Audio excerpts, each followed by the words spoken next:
Lindsay, a fitness coach for healthcare workers, and I'm going to teach you our backed by science triage method that has helped thousands of healthcare workers averagely lose about 20 plus pounds in a 4 to 6 month period. This is a very simple and realistic method, and like I said, it's backed by science. It has been created by healthcare workers for healthcare workers, and it works 100% of the time as long as you put in the work. So let's get into it. This actually is a method I personally use. I worked night shift for about 6 years, and this is the method I use to lose weight and keep it off.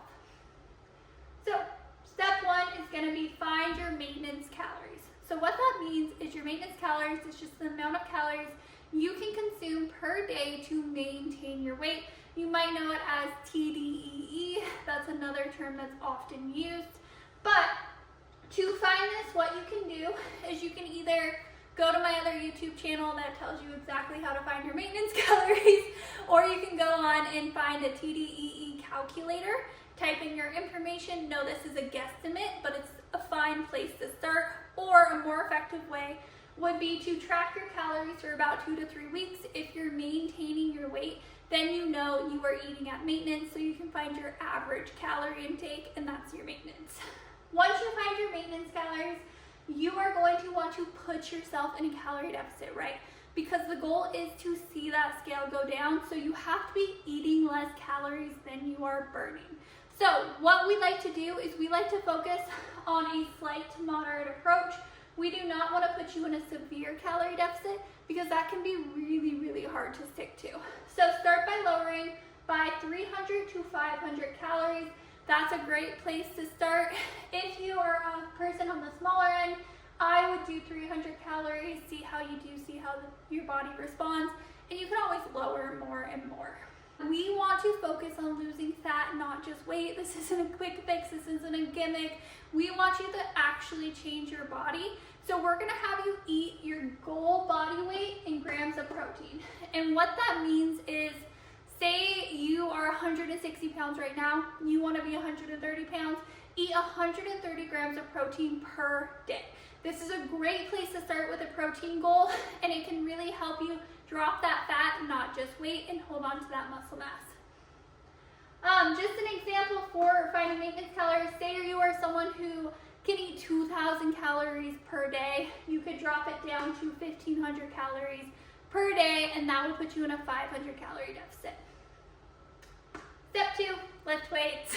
We want you to lose fat, not just weight, so we're gonna have you lift weights. It's also so important for our careers. We are constantly lifting patients. Knowing good form, knowing good body mechanics can really save you and help you have longevity in your career.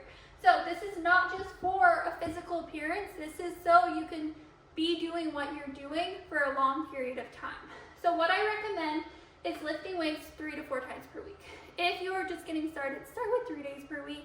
I don't know about you, but I worked 4 12-hour shifts sometimes.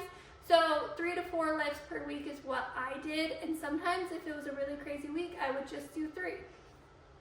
This can be super effective for building your dream body, building that lean muscle mass, actually having that toned and defined look. So you definitely want to be lifting weights, and then make sure you're focused on progressive overload, right? You're not just going into the gym and you're picking up the same weight every single time. You are just moving through the motions as fast as possible. That's not gonna help you build muscle. It's not gonna help you build your dream body. Make sure you're progressing. Highly recommend you follow a structured program. In our program, we do 6 to 8 week blocks, and the expectation is you start at a lower weight, and by the end of that 8-week block, you are lifting heavier than when you started. So make that your goal, follow a structured program. Boring is effective. I know some of you are gonna be like, I like to mix it up. Well, I like to have my dream body, so make sure you are doing what's effective, and you can always add in some extra, like more fun classes if that's what you like, to give you a variety. Step 3, increase your movement, okay? So I get working 12-hour shifts.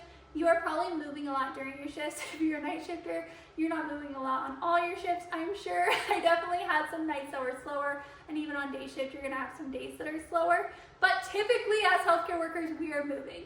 The thing is, once we're moving all the time on our shifts, we're not moving that much on our days off. We're bed rotting, we're watching Netflix, we're ordering DoorDash. We don't wanna do that. It makes you feel like crap. and it makes your shifts harder. Honestly, you go back and you feel like you don't even have energy to get back to it. So increase your movement. And I know you see everyone online and they're just like, walk 10,000 steps. But if you are someone who averages like 4,000 steps, you don't need to just jump to 10,000 steps to see results.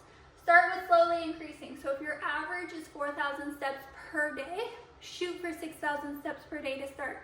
Once you're consistently hitting that, you can slowly move it up, and you can pay attention to how your body's responding. If you are hitting 6,000 steps and you are eating in a 500 calorie deficit and you are seeing the scale go down nicely, you can stay there and continue to see it trending down. If you see a plateau, you could always increase your 6K to 8K, or you can make a small adjustment here.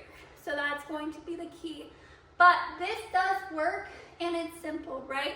And I know we love to have like the quick fixes and things like this, but this is what actually works and what will actually get you results. So follow it, make the lifestyle change, build healthy habits, and always remember you are fully capable. I know what you do for a job. I know what you went through for school. That was hard. This is nothing compared to that. You just have to have the same mentality, and you have to keep going even when things are hard. Just like when you have a hard shift, you don't quit, right? You keep showing up even if you want to quit sometimes.